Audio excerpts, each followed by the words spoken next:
Hello viewers, আজকে আমি আপনাদের সাথে শেয়ার করব ধনেপাতা আর বেগুন দিয়ে ট্যাংরা মাছের ঝোল। এটা খুবই সিম্পল একটা রেসিপি। চলুন দেখে নিই রেসিপিটা আমি কিভাবে বানাই। তো প্রথমে এখানে আমি কিছু ট্যাংরা মাছ নিয়ে নিয়েছি, আর ট্যাংরা মাছগুলোকে নুন, হলুদ, লঙ্কার গুঁড়ো সব কিছু দিয়ে খুব ভালোভাবে মাখিয়ে নেব। মাছগুলো মাখানো হয়ে গেলে এরপর কড়াইতে তেল গরম করে একে একে মাছগুলো দিয়ে আমি খুব ভালোভাবে ভেজে নেব। উল্টে পাল্টে মাছগুলোকে আমি খুব ভালোভাবে ভেজে নেব। মাছগুলো কিন্তু খুব কড়াভাবে ভাজা হবে না, হালকাভাবে ভাজা হবে। মাছগুলো ভাজা হয়ে গেছে, এবার অন্য একটা পাত্রে মাছগুলোকে আমি তুলে নেব। পর আগে থেকে সরু সরু করে কেটে রাখা বেগুনগুলো আমি তেলে ভালোভাবে ভেজে নেব।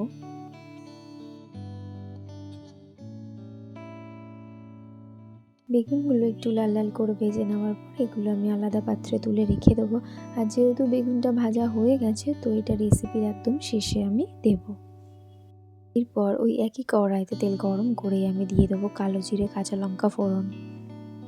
এরপর দিয়ে দেবো পেঁয়াজ কুচি। এখানে আমি একটা পেঁয়াজ ইউজ করেছি। এরপর সরু সরু করে কেটে রাখা আলুগুলো আমি এর মধ্যে দিয়ে দেবো আর খুব ভালোভাবে নেড়ে চেড়ে ভেজে নেব।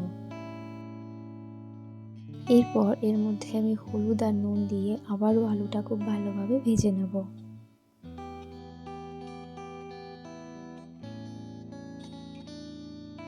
এরপর আমি এর মধ্যে দিয়ে দেবো সরু সরু করে কেটে রাখা টমেটো, দিয়ে দেবো কাঁচা লঙ্কা বাটা। এরপর সবকিছু খুব ভালোভাবে কষিয়ে নেব।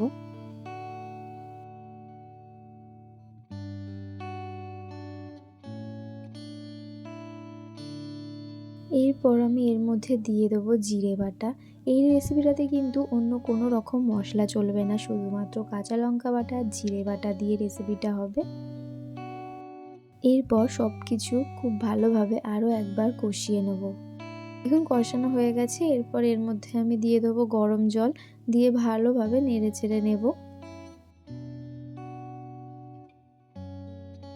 এরপর ঝোলটা ফুটে আসলে আমি এর মধ্যে আগে থেকে ভেজে রাখা বেগুনগুলোকে দিয়ে দেবো।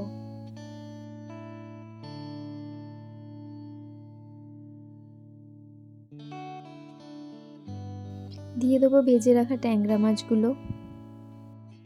ঝোলের সাথে নেড়ে চেড়ে নেওয়ার পর ওপর থেকে আমি ধনেপাতা ছড়িয়ে দেবো। আর আমাদের রেসিপি বেগুন দিয়ে ট্যাংরা মাছের ঝোল একদম রেডি। রেসিপিটা আপনারা বাড়িতে অবশ্যই ট্রাই করবেন। আর আমার ভিডিও যদি আপনাদের ভালো লেগে থাকে অবশ্যই লাইক কমেন্ট করবেন।